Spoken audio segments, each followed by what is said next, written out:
जय हिंद दोस्तों, स्वागत है आपका अपने यूट्यूब चैनल आज़ाद पाठशाला में। आज की क्लास में जिन लोगों ने भी यूपी पैट के एग्ज़ाम के लिए अप्लाई किया है उन और जिन लोगों की 27, 28 और 29 को 2 दिन 28 और 29 को जिन लोगों का भी एग्ज़ाम है, इसमें जो साइंस का पोर्शन आ रहा है जिसमें साइंस का फिजिक्स, केमिस्ट्री, बायोलॉजी 3 पार्ट्स आ रहे हैं।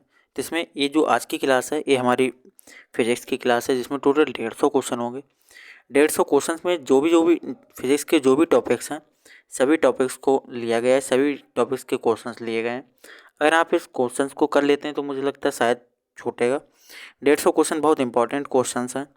चलिए शुरुआत करते हैं। अगर आप चैनल नए हैं तो चैनल सब्सक्राइब कर लीजिएगा। चलिए शुरुआत करते हैं। पहला क्वेश्चन है हमारा कि सापेक्षता सापेक्षता का सिद्धांत थ्योरी ऑफ रिलेटिविटी इनमें से किसके द्वारा प्रतिपादित किया गया। सबसे पहला है मैडम क्यूरी, दूसरा है अल्बर्ट आइंस्टीन, तीसरा है अल्फ्रेड नोबेल, चौथा है चार्ल्स डार्विन। तो हमारा ऑप्शन हो जाएगा ऑप्शन नंबर बी। अगला क्वेश्चन है हमारा अल्बर्ट आइंस्टीन को किसके द्वारा पुरस्कार से सम्मानित किया गया। अगला क्वेश्चन है हमारा कि अल्बर्ट आइंस्टीन को किसके लिए नोबेल पुरस्कार के लिए सम्मानित किया गया। तो हमारे थे फोटो इलेक्ट्रिक प्रभाव के लिए। अगला क्वेश्चन है हमारा निम्न वैज्ञानिकों में अपेक्षिता का सिद्धांत किसने दिया था। तो अपेक्षिता का सिद्धांत वो किसने दिया था, अल्बर्ट आइंस्टीन से। अगला क्वेश्चन था हमारा न्यूक्लियर बम बनाने के लिए निम्न में से किसका प्रयोग किया जाता है। तो यूरेनियम हो जाएगा। अगला क्वेश्चन है हमारा कांपटन प्रभाव निम्न में से किस में होता है। तो हमारा ऑप्शन हो जाएगा एक्स किरणों में। अगला क्वेश्चन है ये सिर्फ आपको रिवीजन बूस्टर की तरह काम आ रहा है। जिन लोगों ने फिजिक्स पढ़ रखी है उनके लिए ज़्यादा अच्छा रहेगा क्योंकि उनको एक तरीके से रिवीजन हो जाएगा, और जो लोगों ने नहीं पढ़ा है तो उनको एक तरीके से एक समझ सकते हैं कि आप याद करने जैसा कि देख के कितने क्वेश्चंस आप सॉल्व हल करते हुए चले जाएंगे। कितने पता है अपना अंदाज़ा लगा लीजिएगा, और जिन लोगों को पता है वो अपना देख लीजिएगा। अगला है भारत में प्रथम न्यूक्लियर रिएक्टर है। तो प्रथम न्यूक्लियर रिएक्टर था हमारा अप्सरा। अगला अगला क्वेश्चन है हमारा एक्सरे की खोज किसने की थी। तो W.K. रॉन्टजन ने। अगला है अगला है भारी पानी की खोज किसने की। तो भारी पानी किसने की, हमारे यूरे नामक वैज्ञानिक ने भारी पानी की खोज की। अगला क्वेश्चन है हमारा कि नींबू निचोड़ने की मशीन है द्वितीय श्रेणी का उत्तोलक। अगला है स्टीफन हॉकिंग है, कौन थे, एक वैज्ञानिक थे हमारे स्टीफन हॉकिंग। अगला क्वेश्चन है प्रतिबल की एसआई इकाई क्या है। तो प्रतिबल की एसआई की इकाई क्या है। तो पास्कल हो जाएगा। अगला क्वेश्चन है आयतन की इकाई क्या होती है। तो घन मीटर या इसे बोलते हैं मीटर की घात 3। अगला क्वेश्चन है हमारा ऊर्जा की एसआई यूनिट क्या होती है। तो ऊर्जा होती है हमारी जूल। अगला है समय की एसआई मात्रक, समय का क्या होता है, सेकंड। अगला क्वेश्चन है निम्न में से कौन सी अदिश राशियाँ कौन सी होती हैं जिनमें सिर्फ परिमाणु दिशा ना हो। कार्य में कोई दिशा नहीं होती। बल बल इस दिशा से लगाया जा रहा है। वेग इतने वेग से इस दिशा में जा रही है। त्वरण इतने त्वरण से कोई वस्तु इस दिशा में गतिमान है। तो कार्य हमारा क्या हो जाएगा, अदिश राशि। अगला है चुंबकीय प्रेरण का ऐसा ही मात्रक क्या है। तो टेस्ला होता है। अगला है तुम्हारा किसी संगीत यंत्र की ध्वनि तीव्रता किसमें नापी जाती है। वो होता है हमारा डेसिबल। अगला क्वेश्चन है जीवाणु बैक्टीरिया के निराकरण के लिए जिस प्रकाश किरण परख नली के अंदर वैकृत प्रयोगशाला में प्रयुक्त किया जाता है वो होती पराबैंगनी विकिरण। अगला हमारा निम्नलिखित में से कौन सा क्लास सेकंड लीवर का उदाहरण। तो हमारा व्हील बैरो। अगला है इलेक्ट्रॉनों की तरंग प्रकृति को प्रायोगिक रूप से पहली बार किसके द्वारा सिद्ध किया गया। तो हमारा था डेवसन एवं जर्मर प्रयोग द्वारा। अगला है कर्ण बोसॉन नाम सर्वप्रथम किस नाम से है, किसके नाम पे पड़ा था। तो ये था हमारा S.N. बोस। अगला क्वेश्चन है टेप रिकॉर्डर में टेप की चाल कितनी होती है। तो कितनी होती है 4.76 सेंटीमीटर पर सेकेंड। अगला क्वेश्चन है निम्न में विद्युत उत्पादन में सर्वाधिक हिस्सा किसका है, ताप विद्युत का। अगला है स्टीयरिंग में फ्री प्ले किस कारण होती है, स्टीयरिंग के ढीले होने के कारण।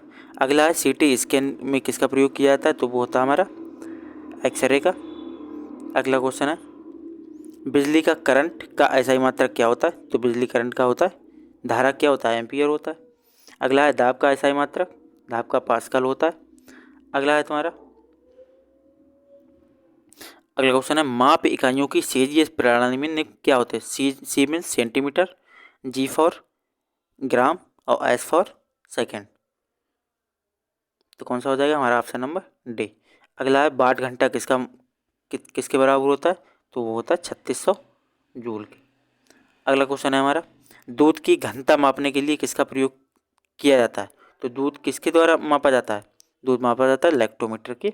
उसकी जो शुद्धता होती है वो किसके द्वारा नापते हैं? लैक्टोमीटर का। अगला है एक वोल्टमीटर कितने बराबर होता है? 1 जूल पर कूलम। बी बराबर होता है W/Q। इसे निकाल देंगे आप। अगला है रेडियो धर्मता नापी जाती है गीगर मूलर काउंटर द्वारा। अगला है आर्द्रता किससे मापी जाती है? देखिए बैरोमीटर से दाब मापा जाता है, हाइग्रोमीटर से आर्द्रता, हाइड्रोमीटर से शायद थर्मामीटर से टेम्परेचर, हाइड्रोमीटर शायद पानी की सतह की एक तरीके से गहराई वगैरह मुझे लगता है हाइड्रोमीटर। इसमें देख लेना एक बार सर्च करके। अगला है सागर की गहराई मापने के लिए किसका प्रयोग किया जाता है? तो वो हमारा आता है फाइदोमीटर। अगला है आवृत्ति मापने की इकाई को क्या कहते हैं? हर्ट्ज। अगला है पराध्वनिक गति का मापांकन किस इकाई से होता है? तो मैक द्वारा। पराध्वनिक मतलब जो जेट जेट वायुयान वगैरह इनकी जो आवाज़ होती है वो किसके द्वारा मापी जाती है? मैक द्वारा।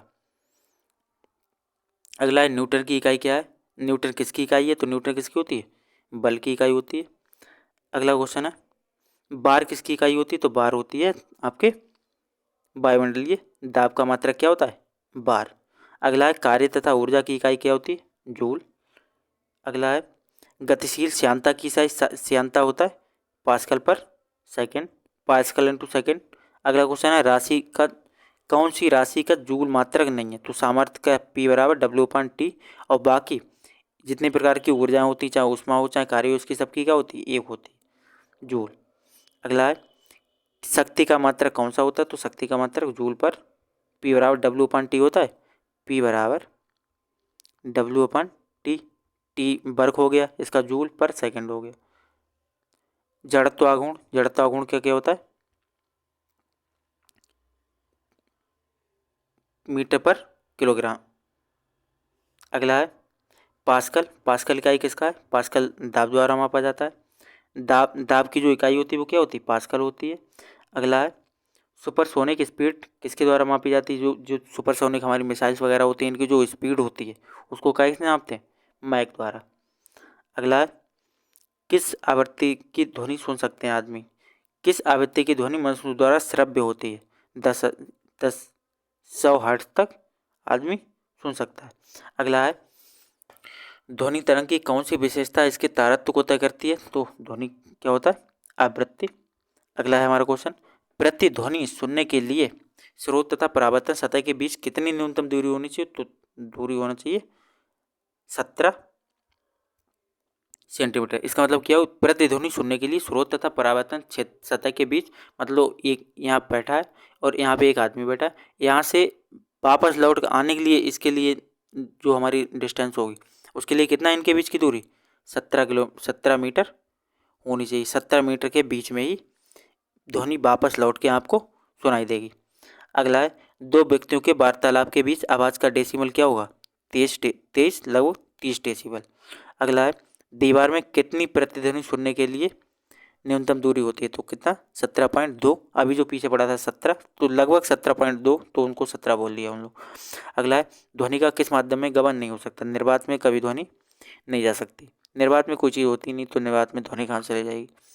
किस तापमान पर पानी का घनत्व अधिक होता है? तो वो होता है 4 डिग्री सेल्सियस। अगला है हमारा क्वेश्चन सभी क्वेश्चंस को बहुत ध्यान से समझ लीजिएगा, अगर नहीं समझ में आ रहा फिर से देख लीजिएगा, लेकिन ये बहुत क्वेश्चन हर टॉपिक से लिया गया, बहुत इंपॉर्टेंट क्वेश्चंस है। लगातार सुनते रहिएगा, बहुत जल्द सीरीज समाप्त हो जाएगी। सबसे कम तापमान जिस पर कोई पदार्थ आग पकड़ता है उसे क्या कहते हैं? प्रज्वलन तापमान। अगला है तुम्हारा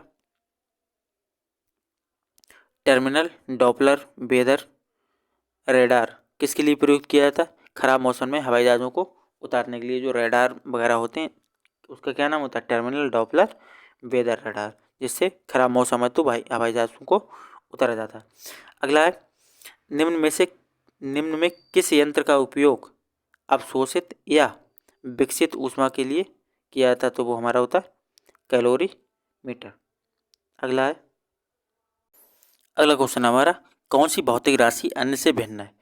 कार्य, गतिज ऊर्जा, स्थितिज ऊर्जा, इनके सबकी मात्रक एक होते हैं, जबकि बल हमारा अलग है।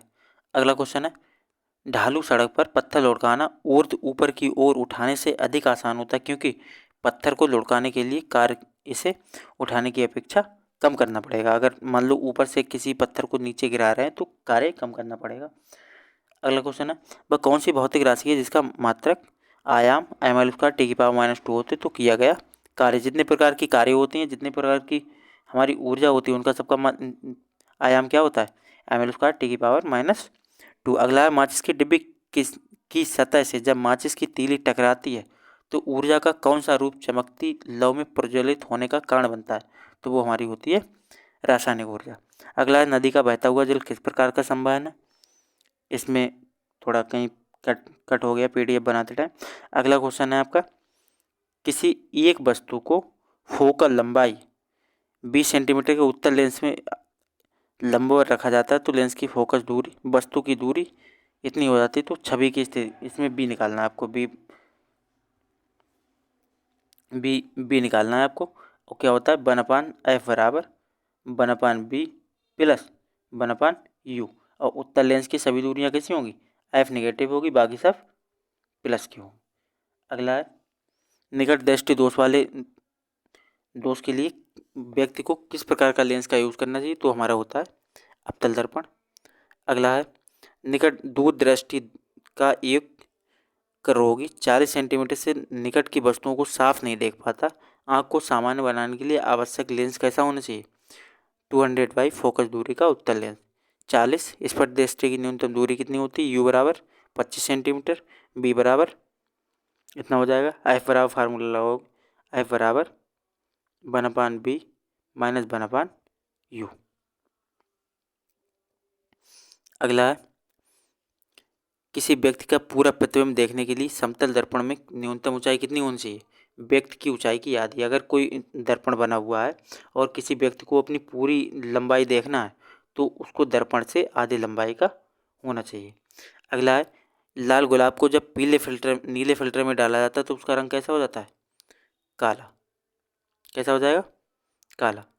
आज की बस वीडियो को यहीं तक समाप्त करते हैं। अगली वीडियो में टोटल 150 क्वेश्चन है, 3 वीडियो में ये पूरी क्लासेस हो जाएगी। चलिए मिलते हैं नेक्स्ट वीडियो में, तब तक के लिए जय हिंद।